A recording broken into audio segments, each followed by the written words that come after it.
Hello everyone, welcome back to my channel মলিনাস ব্লগে তোমাদেরকে অনেক অনেক ওয়েলকাম। আশা করি তোমরা সবাই সুস্থ আছো, ভালো আছো, আর আমরাও ভালো আছি। সকাল সকাল চলে এলাম নতুন একটা ব্লগের সাথে। তো এখন তোমাদের দাদাভাই যাচ্ছে অফিসে, আর আমিও একটু রেডি হয়ে গেছি। আজকে প্রায় 15-20 দিন পরে একটু বাজারে যাচ্ছি মাছের। তো চলো কী কী মাছ পাই সবটাই তোমাদের সাথে শেয়ার করব। আর বাইরে প্রচণ্ড কুয়াশা পড়েছে, আজকের ওয়েদারটাও তোমাদের সাথে শেয়ার করবো। ভিডিওটা স্কিপ না করে পুরোটা দেখতে থাকো। আর এখানে প্রচণ্ড ঠান্ডা পড়েছে, তাই একটু জ্যাকেট পরে নিয়েছি। আর চলো এবার বাইরে যাওয়া যাক। আর আমি এখন দরজাটা খুললাম না, দেখো সকালবেলার ওয়েদারটা কি পরিস্থিতি হয়েছে, পুরোটা কুয়াশা দেখতে পাচ্ছি বন্ধুরা। দেখো একটু আগেও ভালো দেখেছি, তো আর এখন এই অবস্থা।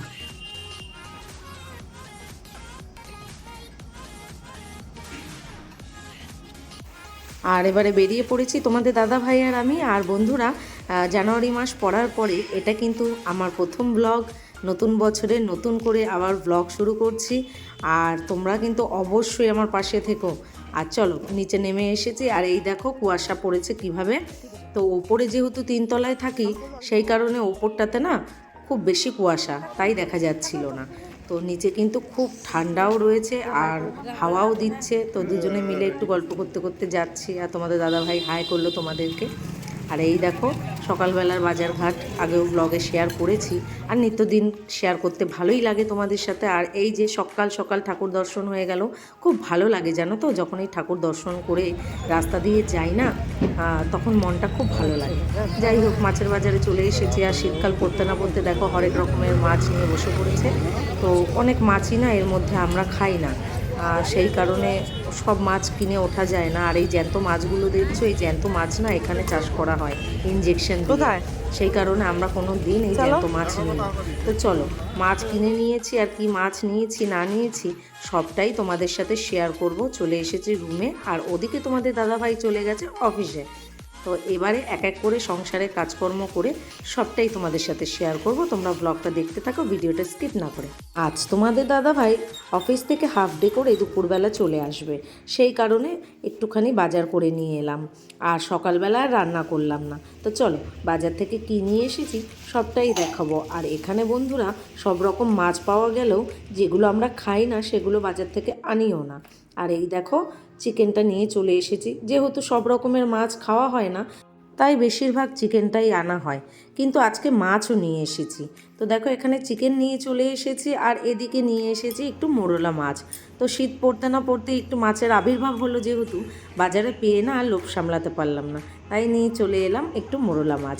আজকে মোরলা মাছটা কিভাবে রান্না করি সেটাও তোমাদের শেয়ার করব, আর চিকেনটা দিয়ে কি রান্না করব সেটাও শেয়ার করব। আর মাছ আর মাংস দুটোই ধুয়ে বেছে পরিষ্কার করে নিয়েছি। প্রথমে মাছের রেসিপিটা রান্না করব। দেখো মাছে লবণ দিয়ে দিয়েছি, হলুদ দিয়ে দিয়েছি, এবার ভালো করে মাখিয়ে নেব, তারপরে মাছটা না ভেজে নেব। আর আজকে যেহেতু মোরলা মাছ নিয়ে এসেছি, তাই ভাবলাম একটু মোরলা মাছের টমেটো দিয়ে ঝাল চচ্চড়ি করি। তো ছোটো মাছ খেতেও না খুব ভালো লাগে। আর যেহেতু আজ বাজারে গিয়ে এই মাছটা পেয়ে গেলাম, সেই কারণে আর হাতছাড়া করলাম না। আর তোমাদের দাদাভাইকে জিজ্ঞাসা করাতে তোমাদের দাদাভাই বললো তাহলে ছোটো মাছের তেল ঝাল চচ্চড়ি করো। আর মাছ ভাজা আমার সব কমপ্লিট হয়ে গেছে। আর কড়াতে দিয়ে দিলাম তেল, আর তেলের পরিমাণটা কিন্তু বন্ধুরা একটু বেশি দিতে হবে, যেহেতু মোরলা মাছের তেল ঝাল চচ্চড়ি করব টমেটো দিয়ে। তো তেলটা একটু বেশি দিলে ছোটো মাছটা খেতেও সুস্বাদু হবে। আর বন্ধুরা জানো তো, আমরা তো প্রায়শই বাড়িতে মোরলা মাছের বাটি চচ্চড়ি, মোরলা মাছ বেগুন দিয়ে আলু দিয়ে ঝোল, তো এরকম তো অনেক রকম রেসিপি বানিয়ে খাই। তো আজকে টমেটো দিয়ে মোরলা মাছের তেল ঝাল বানাবো। তো দেখি আজকে রেসিপিটা কেমন হয়। আর তোমাদের সাথে কথা বলতে বলতে তো বলাই হয়নি। তো আমি তেলে ফোড়ন দিয়ে দিয়েছি একটু কালো জিরা, একটা শুকনো লঙ্কা দিয়ে, তারপরে আমি পেঁয়াজগুলো ভেজে নিচ্ছি। আর পেঁয়াজগুলো ভালো করে ভেজে নেওয়ার পরে আমি কিন্তু একটু বাটা পেঁয়াজও দিয়ে দিলাম।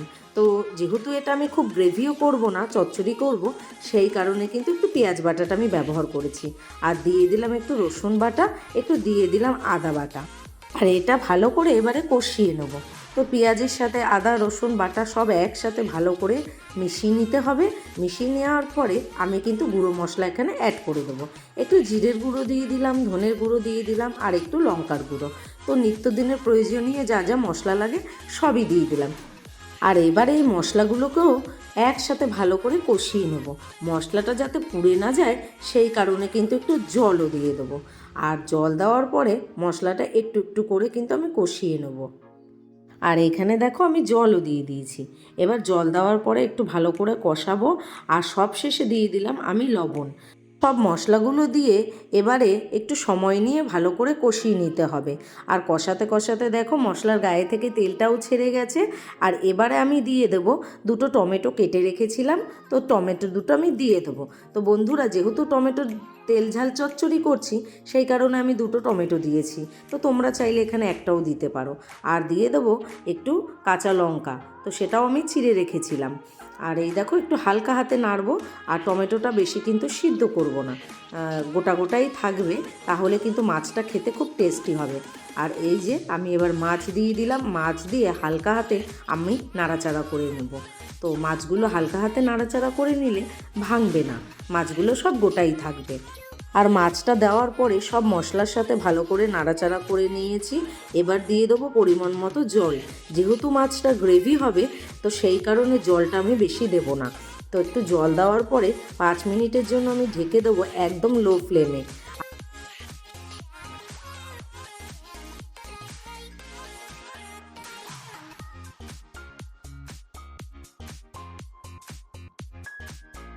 5 মিনিট হয়ে গেছে, দেখি চলো কেমন হয়েছে।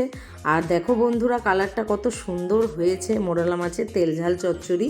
তো সবশেষে দিয়ে দেবো আমি একটু গরম মশলা। আমি যেহেতু আজকে ধনেপাতা দিইনি, তো তোমরা চাইলে ধনেপাতাটা দিতেই পারো, আমি আজ গরম মশলা দিলাম। তো বন্ধুরা, এইভাবে তোমরা একবার বাড়িতে বানিয়ে দেখো, অবশ্যই ভালো লাগবে। তো আমার কমপ্লিট হয়ে গেল মোরলা মাছের তেল ঝাল চচ্চড়ি। আর ওদিকে তো মাছের রেসিপিটা আমার কমপ্লিট হয়ে গেছে, আর এইদিকে চিকেনটা নিয়ে চলে এসেছি। চলো আজকে চিকেন দিয়ে কী রেসিপি বানাই সেটাও তোমাদের সাথে শেয়ার করি। তো রান্নাটা শুরু করি। কড়া বসিয়ে দিয়েছি, কড়াতে তেলও দিয়ে দিয়েছি। এবার আলুগুলো একে একে ভেজে নেব। আর আলুগুলোকে ভালো করে ভেজে তুলে নিয়েছি। আর যে মশলাগুলো কেটে রেখেছিলাম সেই মশলাটা পেস্ট করে নেব। তো এর সাথে আমি একটু ধনে গুঁড়ো জিরে গুঁড়ো অ্যাড করে দিয়েছি।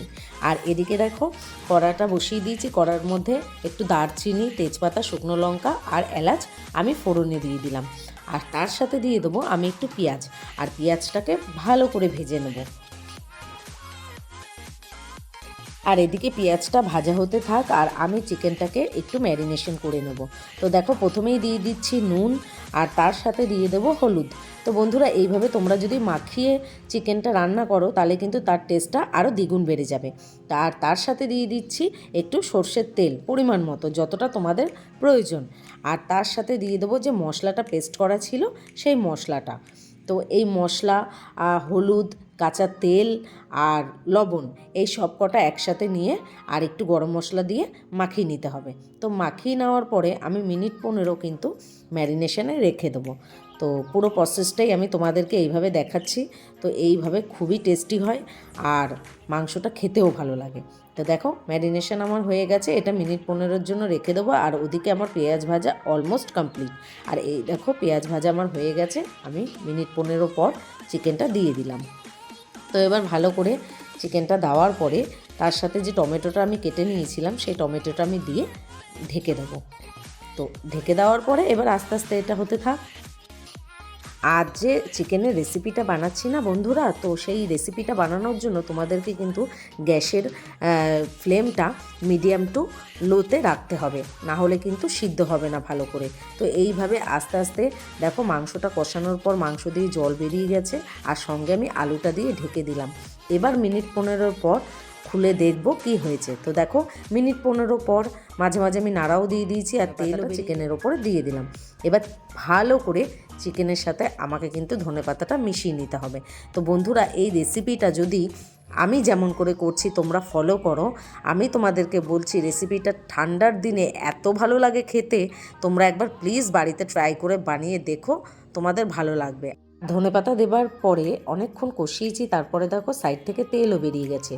এই রেসিপিটার নাম হচ্ছে ধনিয়া চিকেন, আবার কেউ বলে ধনেপাতা চিকেন।